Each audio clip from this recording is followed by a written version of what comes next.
నమస్తే. ఇప్పుడు మీరు చూడబోతున్న వీడియో ఖచ్చితంగా మీకు ఉపయోగపడుతుంది, నచ్చుతుంది కూడా. మరి మీకు నచ్చిన విషయం నాకు తెలియాలి అంటే ఈ వీడియోని మీరు లైక్ చేయాలి, షేర్ చేయాలి, అలాగే మన ఛానల్‌ని సబ్స్క్రైబ్ చేయాలి. మీ సపోర్ట్‌ని నాకు అందిస్తారు కదూ! ఓకే. ఇప్పుడు వీడియోని స్టార్ట్ చేద్దాం. నమస్తే. Welcome to our channel. నేను పద్మిని. ప్రస్తుతంతో పాటు ఆస్ట్రాలజర్ అవినాష్ దాస్ ఉన్నారు. మాట్లాడదాం. అవినాష్ గారు నమస్తే అండి. నమస్కారం అండి. జీవితంలో రకరకాల ఇబ్బందులు ఎదురవుతూ ఉంటాయి. ప్రతి ఒక్క మనిషికి కూడా ఇబ్బందులు ఉంటాయి, సుఖాలు ఉంటాయి, సంతోషాలు ఉంటాయి. అయితే ఇప్పుడు ఇరుక్కున్నాము మేము ఈ పరిస్థితుల్లో అని కొంతమంది చెప్తుంటారు. అది ఏ సిచ్యువేషన్ అయినా అనుకోనివ్వండి. ఎవరికైనా డబ్బులు ఇచ్చి ఆ డబ్బులు మాకు తిరిగి రావట్లేదు, మేము ఇరుక్కున్నాం, మేము ఇంకొకళ్ళ దగ్గర నుంచి అడిగి తీసుకొచ్చి వాళ్ళ కోసం ఇచ్చాము ఏదో హెల్ప్ అని అంటే, వీళ్ళు ఇవ్వట్లేదు, మేము ఇవ్వాల్సి వస్తుంది. ఇట్లా ఇరుక్కునే పరిస్థితి ఉంటుంది. ల్యాండ్స్ కి సంబంధించి ఇరుక్కుంటుంటారు. ఆఫీసెస్ లో బాసెస్ ఇబ్బంది పెట్టేటటువంటి పరిస్థితి, హైయర్ అథారిటీస్ ఇబ్బంది పెడుతూ ఉన్నారు, ఇరుక్కున్నాము. ఇంట్లో డొమెస్టిక్ గా చూసుకుంటే ఇంట్లో కూడా భార్య చేత బాధింపబడేవాళ్ళు, లేకపోతే భర్త చేత ఇబ్బంది పడే ఆడవాళ్ళు, ఇట్లా ఇరుక్కునే పరిస్థితి ఉండేది అసలు ఎందువలన ఏర్పడుతుంది? దీని నుంచి బయటపడాలంటే ఏం చేయాల్సి ఉంటుందండి? ఓం నమ శివాయ, ఓం నమ వెంకటేశాయ. ఇప్పుడు మీరు అడిగిన ప్రశ్నలకి నేను ముందు ఒక ఎక్స్ప్లెనేషన్ ఇవ్వాలనుకుంటున్నాను. ఇప్పుడు చాలా మందికి పూర్వజన్మ కర్మల వల్ల రిలేషన్షిప్స్లో, ఆఫీస్లో ఇరుక్కుంటారు. మెయిన్గా సాఫ్ట్వేర్ కంపెనీస్లో మేనేజర్స్ చాలా వేధిస్తూ ఉంటారు. అవునా? ఎంప్లాయీస్ని, జూనియర్ సాఫ్ట్వేర్ ఇంజనీర్స్ని బేసిక్గా వేధిస్తూ ఉంటారు. వేధిస్తారా? అంటే పెద్ద పెద్ద కంపెనీస్ లో అయితే అట్లాంటివన్నీ కుదరదు, హెచ్ఆర్ కి చెప్తే సీరియస్ యాక్షన్ ఉంటుంది అని అంటారు, లేదా? లేదండి, ఫ్రాంక్ గా చెప్పాలంటే మేనేజర్ మీద, ఇప్పుడు టీమ్ లీడర్స్ మీద అంత తొందరగా యాక్షన్ తీసుకోరు. అది నిజమే, మనకు తెలుసు. సాఫ్ట్వేర్ ఫీల్డ్ టచ్ కూడా ఉంది కాబట్టి యు నో ద బెటర్. మీరైనా ఏ ఆఫీస్ లో అయినా పై అధికారి మీద మీరు కంప్లైంట్ చేస్తే అంత ఈజీగా ఎవరు తీసుకోరండి, యాక్షన్ ఉండదు. అదే చిన్న స్థాయి ఎంప్లాయీ మీద కంప్లైంట్ ఇస్తే వాడిని తీసేయడం కూడా చాలా సార్లు జరుగుతుంది. అది కాకుండా సాఫ్ట్వేర్ కంపెనీల్లో, ఇంజనీరింగ్ కాలేజీల్లో, మెడికల్ కాలేజీల్లో కూడా ర్యాగింగ్ చేస్తూ ఉంటారు సీనియర్స్ జూనియర్స్ ని. మెయిన్ గా అసలు ఈ మధ్య చూసుకుంటే సాఫ్ట్వేర్ కంపెనీస్ లో మానసిక ఆందోళన అనేది చాలా ఎక్కువ అయిపోయింది. మెయిన్ గా junior software engineers, mid level software engineers ని, సీనియర్ సాఫ్ట్వేర్ ఇంజనీర్స్ ని కూడా వేధించడం జరుగుతుంది. ఈ టీమ్ లీడర్స్ అనేది, ప్రాజెక్ట్ మేనేజర్స్ అనేది. ఇలా ఎందుకు జరుగుతుందంటే మన పూర్వజన్మ, మన బిహేవియర్ వల్ల ఈసారి ఇట్లా మనని వేధిస్తున్నారు. వేధింపులకి గురవుతున్నాం అంటే అది పూర్వజన్మ పాపం అనే మనం అర్థం చేసుకోవాల్సి ఉంటుందా? అవునండి. అది ఏ వేధింపు అయినా అనుకోండి, ఇంట్లో వేధింపులు అనుకోవచ్చు, బయట అయినా.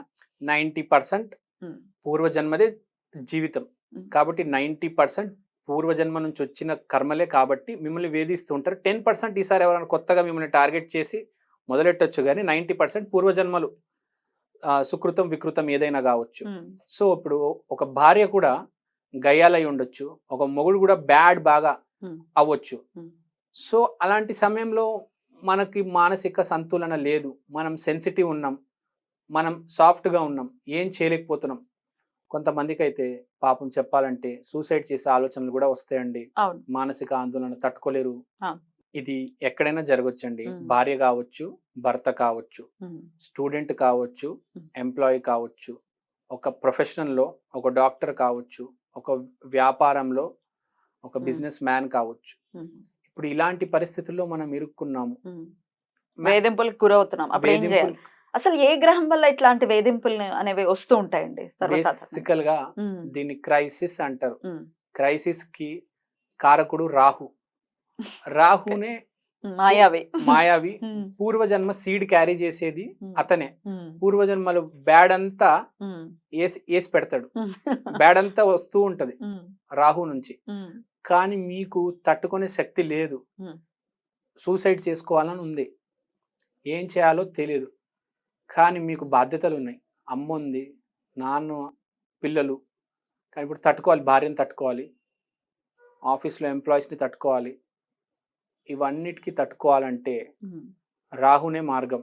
ఎందుకంటే ప్రాబ్లం క్రియేట్ చేసిందే రాహు. సో క్లియర్ చేయాల్సింది కూడా ఆయనేనా? క్లియర్ చేయాల్సింది కూడా ఆయననే. రైట్. ఇప్పుడు మన మార్గం ఏంటంటే, మీకు తెలిసింది లెడ్ బాల్ అంటారు. అంటే సీసంతో చేసిన బాల్ ని ఒక లాకెట్ వేసుకోండి, వేసుకొని తిరగండి, విపరీతమైన రాహు ఎనర్జీ సీసంలో ఉంటది. అవునా? సీసానికి ఆయన సిగ్నిఫై అంటే ఆయన సింబలైజ్ చేస్తారు. Symbolise high potential energy. చాలా చోట్ల ఉంటాడు కానీ high potential concentrated energy lead ball లో ఉంటది. అది మీరు లాకెట్ వేసుకుంటే ద డెవిల్ ఈస్ బ్యాక్. అంటే పూర్వజన్మలో మీరు ఎలా అయితే వేధించారో వాడే వచ్చేస్తాడు. ఈసారి మీరు అమాయకంగా పుట్టారు, మిమ్మల్ని అందరు వేధిస్తారు. కానీ ఆ పూర్వజన్మ నుంచి ఎవడైతే ఉన్నాడో డెవిలు వాడు మీలోకి మళ్ళీ ప్రవేశిస్తాడు.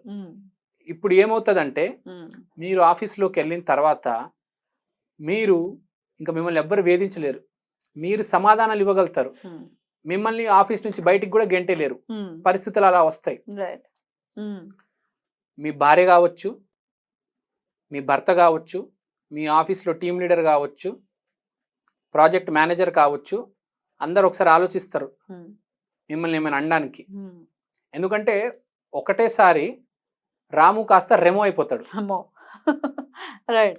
ఎంతడాడైనా వేధిస్తే తిరగబడతాడండి.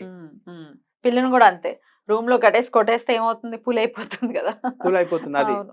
సో ఆ ట్రాన్సిషన్ అనేది జరుగుతుంది. ఈ లెడ్ బాల్ అనేది దొరుకుతాయా? లెడ్ బాల్స్ ఎట్లుంటాయి అసలు? లెడ్ బాల్స్ అనేది చాలా మామూలుగా మనం చాలా ఈజీగా దొరుకుతుంది అండి. లెడ్ అనేది చాలా ఈజీగా దొరుకుతుంది. మీరు ఎక్కడైనా దొరుకుతుంది లెడ్ బాల్ అనేది. లేకపోతే మీరే చేసుకోవచ్చు.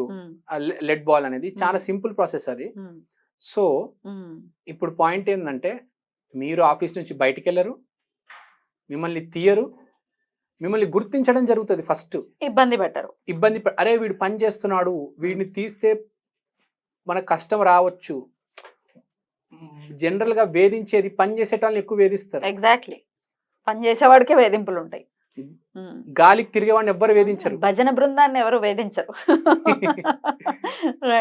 కాబట్టి అప్పుడు తెలుస్తుంది ఆఫీస్ లో, అరే పద్మిని గారు పని చేస్తున్నారు, పద్మిని గారిని తీయకూడదు, అవినాష్ పని చేస్తున్నాడు, అవినాష్ ని తీయకూడదు, వీడు పనిమంతుడు అని తెలుస్తుంది.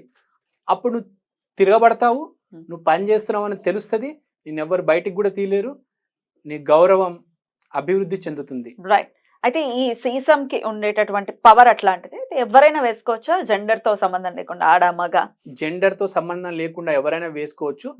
కానీ మీరు ఇది హై క్రైసిస్ సిచ్యువేషన్ లో మాత్రమే వేసుకోవాలి. ఎప్పుడు పడితే అప్పుడు వేసుకోకూడదు. ఎందుకంటే ఏమవుతుంది, ఎప్పుడు పడితే అప్పుడు మీరు రాక్షసుడు వచ్చేస్తారు బయటికి. మీరు సిచ్యువేషన్ లో ఉంటే అప్పుడు రాక్షసుడు అవసరం అయితే అప్పుడే అది వేసుకోవాలి. లేదు మీరు బాగున్నారు వేసుకున్నారంటే ఇంకా మీరు, కాబట్టి మీరు మనం సీసాన్ని యూజ్ చేసుకుంటే better. That's the disclaimer. Right అండి, థ్యాంక్ యూ సో మచ్. నమస్తే.